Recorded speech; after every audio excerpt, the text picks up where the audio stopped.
It's where nearly everything American and great came from. The things the whole world wanted, made here. The heart, the soul, the beat of an industrial cultural superpower. A magnet for everyone with a dream of a better future, from Eastern Europe to the Deep South. American dream, you came here. The one straight ahead with the green roof? Yep, the big Rococo building, completely empty. Empty, unbelievable. The white one is being rehabbed. There's some money coming in. The one next to it on the right is completely empty. The gray pyramid with the spire on top sold for $5 million. $5 million for that? You can't buy a garage in the Hamptons for that. Basically. $5 million for a skyscraper. It is post-apocalyptic. I mean, it's like a science fiction film. What the hell happened here?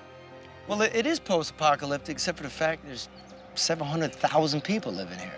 Detroit, 2013. Charlie LeDuff is a writer, journalist, television reporter. He grew up here. But it used to be 2 million people. That was rubber. That guy was steel. That guy was a doctor. This was what made America. The road started here. The automobile, frozen peas started here. Credit on a mass scale started here. What was this like just before this? So 20 years before. It was insane. And this one, there was like twice as many people here. This is a consequence because all the whites went, they took their money, they took their factories. The black middle class maintained for a while, and then it got too rough for them. So there's little pockets of feral hippies and older black folks, a couple white folks, some Arabs, but this is 140 square miles. So you're gonna get tall grass because it's back to the wild. It is one of the most beautiful cities in America. It speaks of those industrial age dreams of an endlessly glorious future. You know, the people who built these structures, they were thinking big. They were. They were looking at a new Rome, and they built it, actually. It's awesome.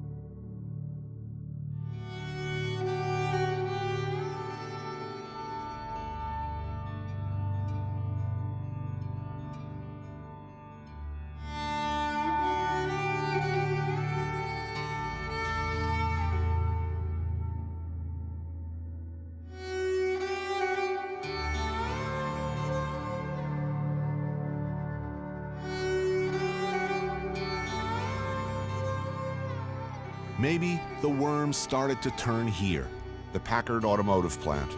Opened in 1903, it was considered the most advanced facility of its kind anywhere in the world. Huge, epically proportioned. I mean 3.5 million square feet. Now, one man lives here, Al Hill. My name's Alan Hill. Welcome to my home.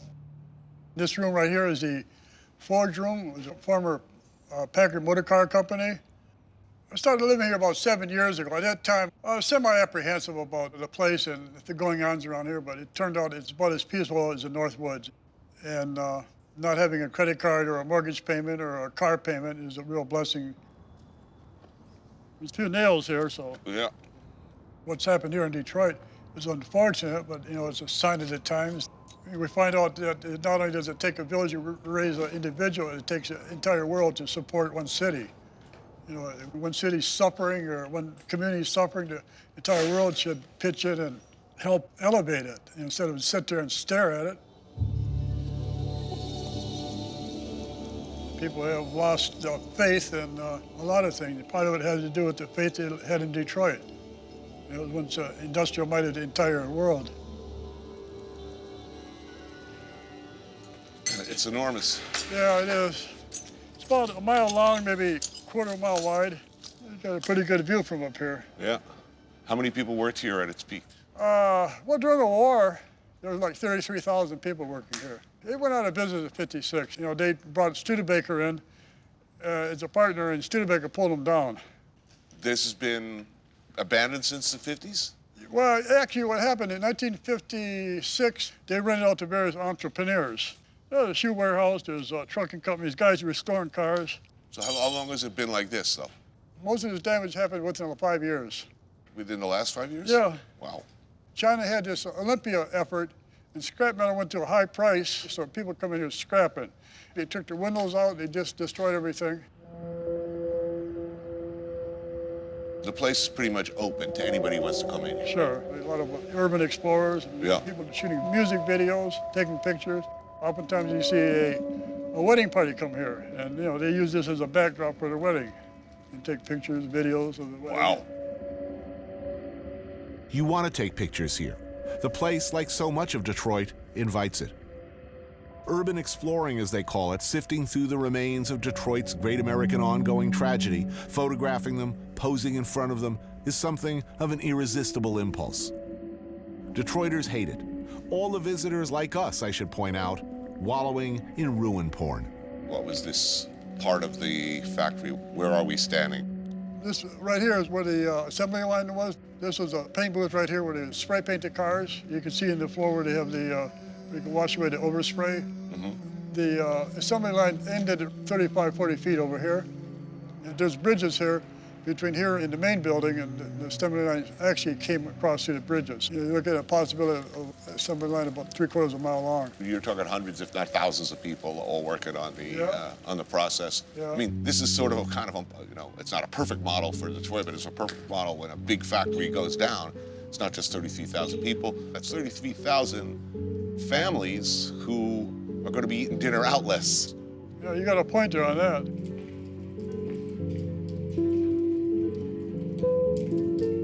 Most people, I would guess, have no idea what a Packard even was. We're talking about one of the great luxury cars in the world, yes? Yeah, it was the kind of car that everybody would love to have. The kings and queens, and every president wanted to ride in one.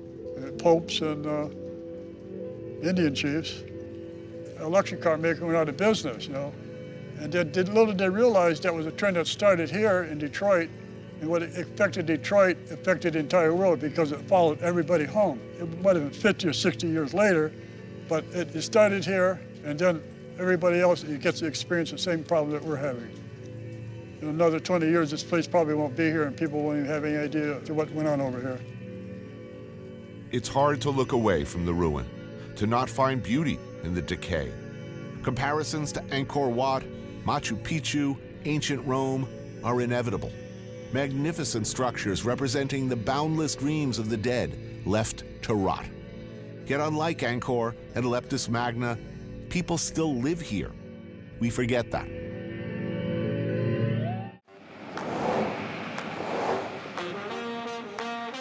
Detroit's problems are well documented.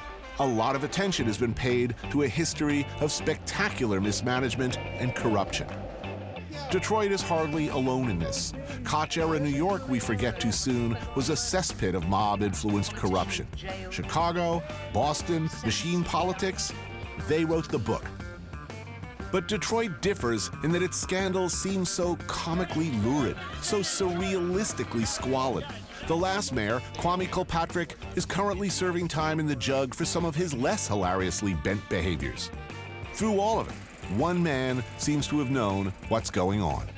Adolph Mongo, political strategist, oracle, survivor. He's seen it all. I know what I'm having, but I'd love a beer. Miller High Life. Man, this ain't this kind of place, man. I thought you drank, man. You drinking beer? What are you drinking? I'm drinking vodka. I'll have one of these. I'll fold under pressure. Okay. Then I'll think about a burger down the way. You having something to eat? I'm eating. All right, I'll hold back. I will stick with this. I'll get you your drink and then you can decide. Thank you.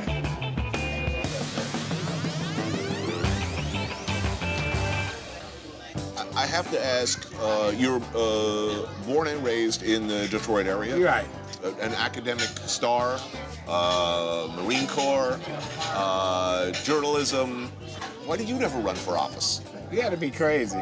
You know what? They don't want straightforward politicians. They don't last. You gotta be real cold-blooded. Being an elected official is like working for the drug cartel. You can't give anybody any mercy. Well, it seems that whatever might be in your heart and however pure you might be, when you finally arrive in office, somebody brings you a big dossier, opens it up and says, Mr. President or Mr. Mayor or Mr. Governor, this is the real situation. Yeah. At which point it's oh shit, time to start making some serious accommodations. Yes. So, Kwame Kilpatrick, what went wrong there? Greedy. Just very old school. Greedy. He was greedy. I didn't support him in the beginning.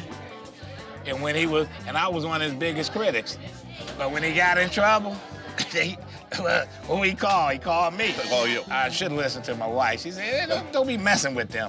Are there good guys out there who could presumably There's a lot of run good guys. for office there's but a lot. will win? There's a lot of guys, yes, but they don't want to run. There's a lot of people Why that's don't they out wanna here. run? Because you got to take the bad that come along with it. You got to take the garbage. Why should a bright young guy fresh out of law school start thinking about running for anything in the city of Detroit? Yeah, because sooner or later, it's gonna be all right.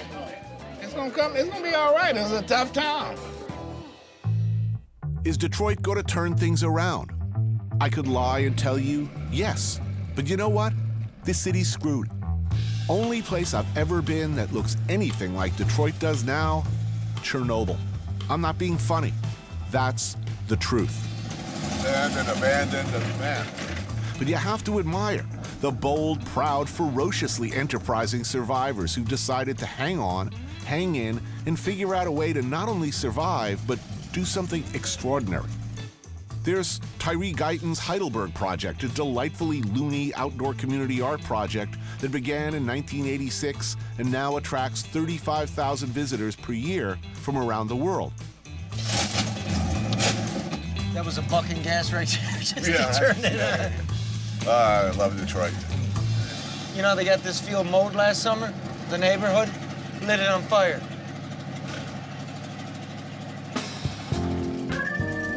Another block and more decay. And a liquor store. For this neighborhood, the only store for miles. Just be right back. How you doing? Hey, lady. How are you? Good to meet you. Glad you back. Like I seen you somewhere. I love you. Got an awesome spirit on you, man. God bless you. Hi, how are you? All right, nice Such a gentleman and a scholar, man. Can't nobody do it like you, scholar. You hear me, Doc? See you, lady. Cheers. Cheers, man.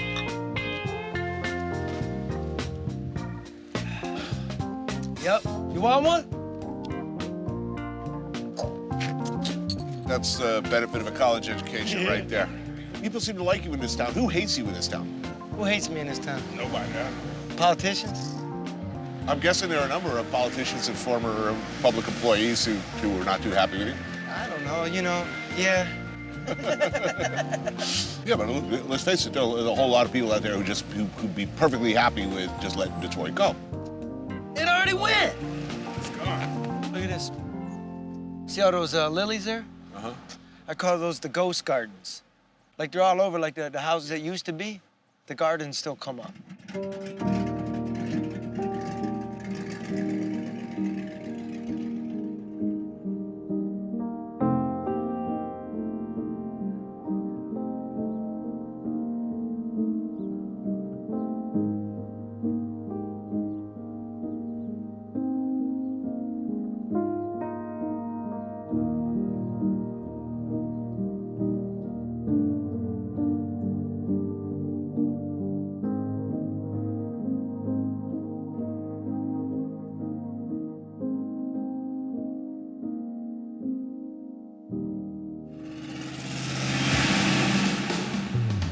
Off the main drag, Girl, you're wearing the hat and everything.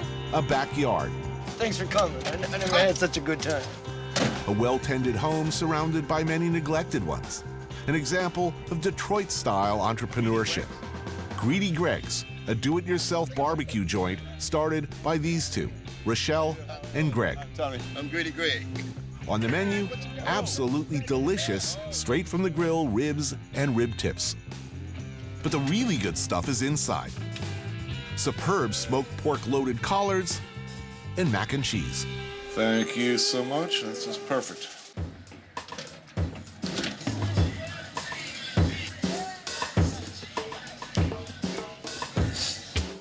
That's good. Ro, I'm gonna use this spoon here. It's unbelievably good.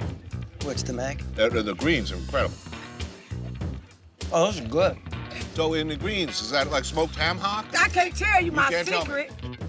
Well, I'll tell you, those are some of the best greens I ever had, no doubt about And it. this dude's been everywhere. Come on, man. I've been all over the South, and I've had a lot of greens, and those are they're not just delicious, they're luxurious. Big hunks of you won't tell me what in there, right? Can't tell y'all my secret. Will this kind of entrepreneurship lead Detroit out of its sinkhole? Probably not. I can't believe there's like not a line of cars around the corner. That was good. But it's no longer about winning, is it? It's about surviving.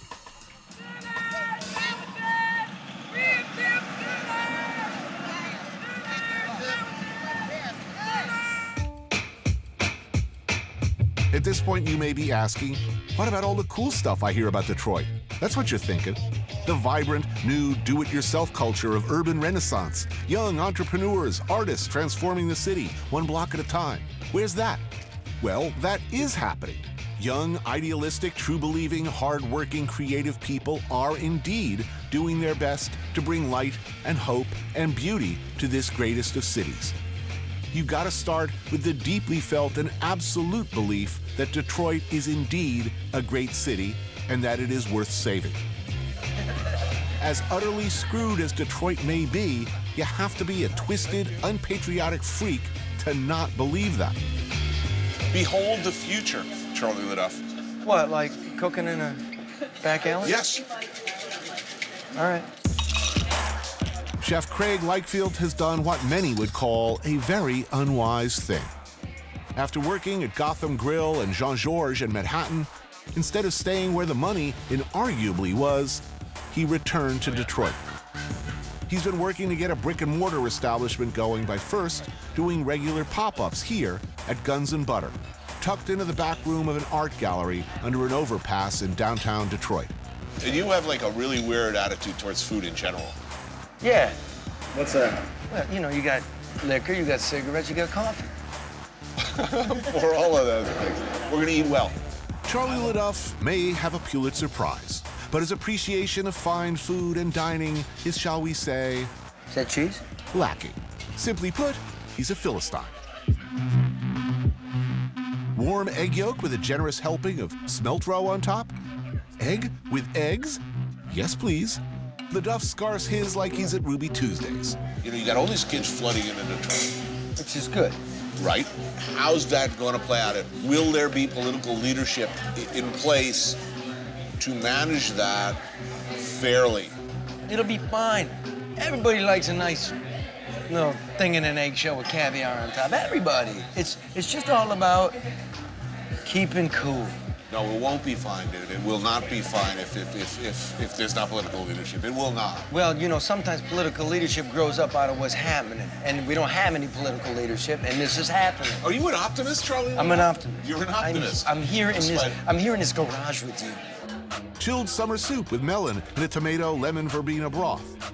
So we have summer soup, all the melons from the market. The coriander blossoms we actually picked from a farm right in Detroit. Beautiful. Thank you. Thank you. It's good, isn't it? I would describe that, may I, chef, I call it. is a light, airy gazpacho. Oh, delicious. I wouldn't even go that far. Lidoff sees an opportunity to make a melon gimlet. A little gin in it. Putting gin in your soup? Well, the soup's delicious. Let me try it. Let me try it as a drink. You're on, dude. You know, when I was chef and you poured gin in my soup, I would have stabbed you in the neck with a fork. I'm dying somewhere inside. You're like the worst case scenario customer. The customer, hell. Next up, smoked mussels that are lightly steamed in white wine, aromatics, and butter. Served in a lobster broth with fried onions, honey, and yuzu. Quite delicious. Baby Greek salad with beets, tomato, and feta, all sourced locally. A tribute to the Greek diners where Craig grew up eating with his family. This guy could be running a 300-seat restaurant in Vegas, and here he is in Detroit. Well, guess what? That's a heroic thing. The headaches are less. You're appreciated here. No, This would be considered a foolhardy venture in the chef world. Guess what? We like good food too. We're not space aliens. People they often say, thank you. Like, we just moved back from Chicago. We lived in Chicago the last 6 years. We lived in LA the 6 years. Thank you, this is exactly what we wanted. What you've done is counterintuitive. I mean, there is a sort of conventional career path for chefs. Right. Instead, you decide to go to Detroit. Hell yeah, not Detroit, come back home. People think I'm crazy for going back to Detroit. Then another tribute to classic Detroit. Potato-filled pierogi and kielbasa simmered in white wine, thyme, and fennel seeds. Finished with beurre fondue and burnt butter pine nuts. Followed by locally sourced lamb, cooked perfectly. Topped with sour cherries, mulberries, toasted pistachios, coriander, and yogurt sauce. In what way does opening a fine dining restaurant in Detroit benefit the majority of Detroiters? How is it not making it better? How is sitting back not doing anything making it better? How is it only buying my products from Detroit or farmers in Detroit not helping Detroit? I'm supplying from Detroit. I'm hiring people from Detroit. Everybody here lives in Detroit. If I were asked the same question, I would say I don't know. I'm doing what I do Right, well. exactly. I'm doing it in a place I love, and I am demonstrating that yet another person gives a about Detroit and believes in it enough to be here. You're 100% right. I never really thought about it until you asked that question. It's like, to me, it's just obvious. What will the Detroit of the future look like? Whatever you may think it should look like, it will probably taste like this.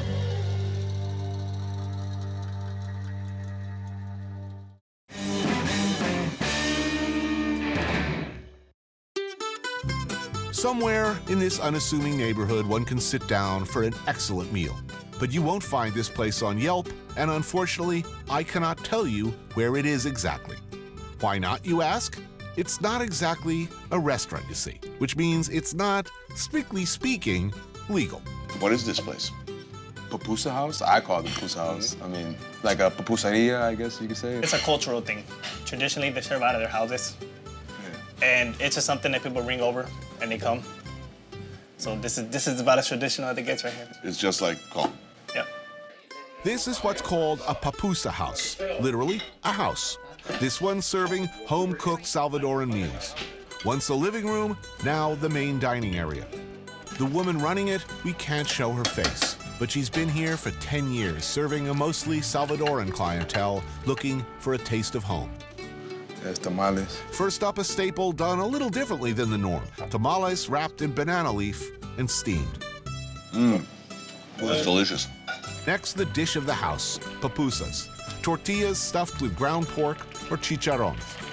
You can get pupusas in Nicaragua, in Guatemala, but for some reason, Salvadorian pupusas get the most respect. General consensus seems to be they're the best. How come? I mean, I would agree. George Azar is our Detroit fixer. He's been coming here with his friend Joe for years. This is what makes it right here. Boom. Is this. Cortido. Cortido. Curtido, it's just a pickled slaw. Salsa. Then I'll do this, but I don't know if you're up to this one. What are you saying? I don't know if you can hang, man. Is it a manly thing? I mean, it's turning into it, seems like. Right now. Mexican, spicy. Salvadorian, not spicy. That's true, though. They don't like it. They don't do it that spicy. Wow. Chicharron, maybe? Yeah, there's some porky goodness in there for sure. Chicharron is fried pork. Fried pork and then ground with peppers, onion, and tomato. Simple. Taking the liberty of ordering some indigenous Detroit beverages that we've egregiously overlooked so far. That would be Burners, which I haven't had. It's like a cross between ginger beer and ginger ale. It's like not as spicy as ginger beer and not as sweet as ginger ale. It's like in the middle. It's my favorite beverage in the city. Yes, I needed this to enhance my street cred in Detroit so that I will be welcome back. Then pollo asado and shrimp in garlic butter. That's shrimp head on, thank you very much. This is where it's at. Exactly. God lives in there. Butter, garlic, simple, delicious. It's the low-fat butter. It's the good butter. All the That's good. Yeah, that's love. It's like a big hug. How did you find your way here? Honestly, it's only word of mouth. Yeah, but wait a minute, you have annoying foodie websites, right? True. But they're not coming here. They're not coming here. Oh, no. If they walk in the door here, they're like, oh. There are thousands of foodies with ironic sunglasses and fedoras, and they're just waiting to get in here. Oh, we don't want this place to come to the food. I get mad at him when he starts bringing different people Really? in.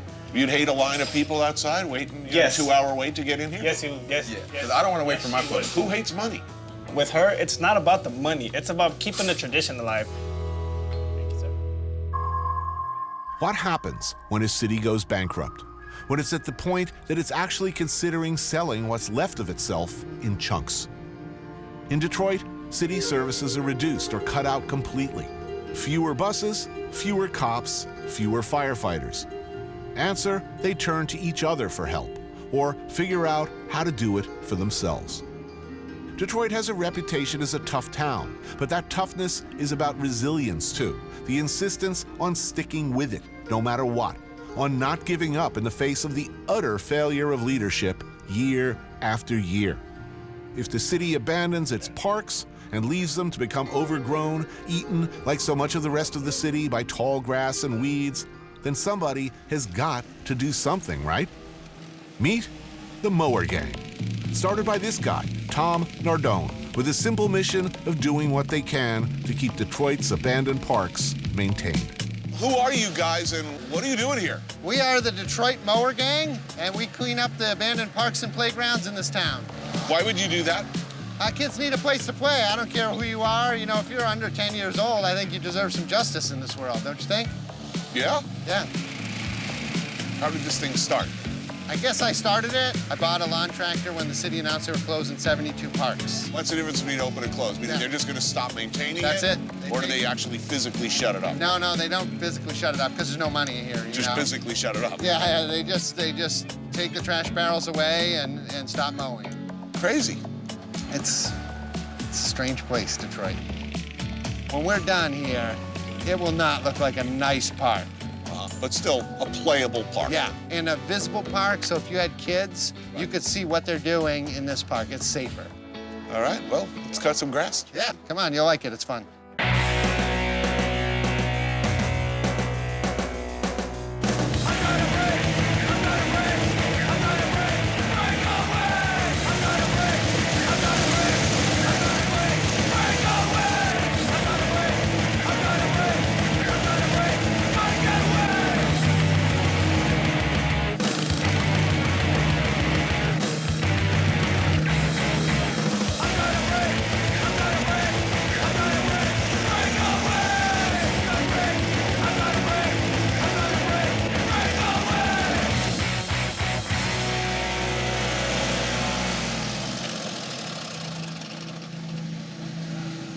Grass in my beer.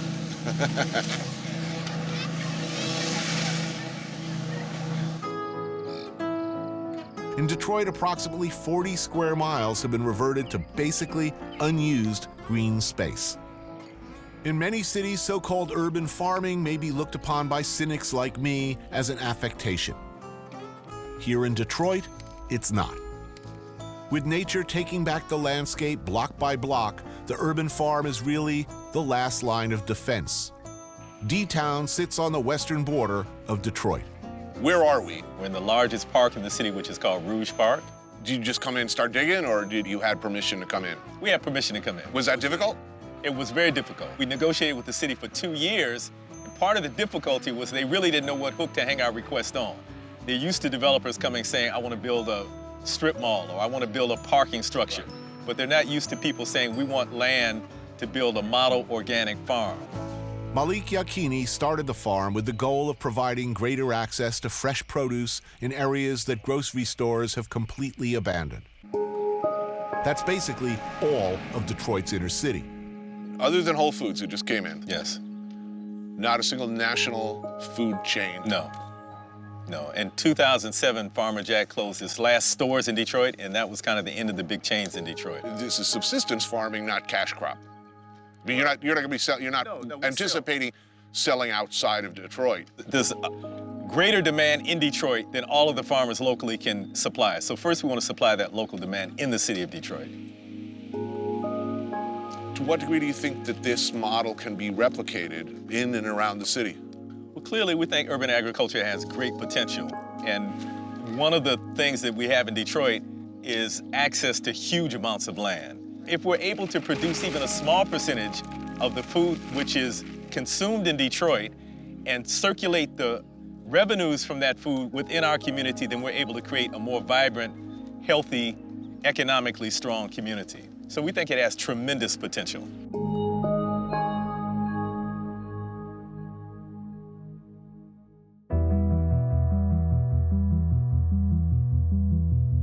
Who will live in the Detroit of the future? There's no question, is there, that Detroit will come back? In one form or another, a city this magnificent, this storied, this American will not ever disappear into the weeds. There are too few places this beautiful for it to be allowed to crumble like Angkor or Rome. Someone will live in a smaller, tighter, no doubt hipper, much contracted New Detroit. But who will that be? Will it be the people who stuck it out here, who fought block by block to keep their city from burning, who struggled to defend their homes, keep up appearances as all around them their neighborhoods emptied? What will Detroit look like in 20 years or 50? That's not just a Detroit question, that's an America question.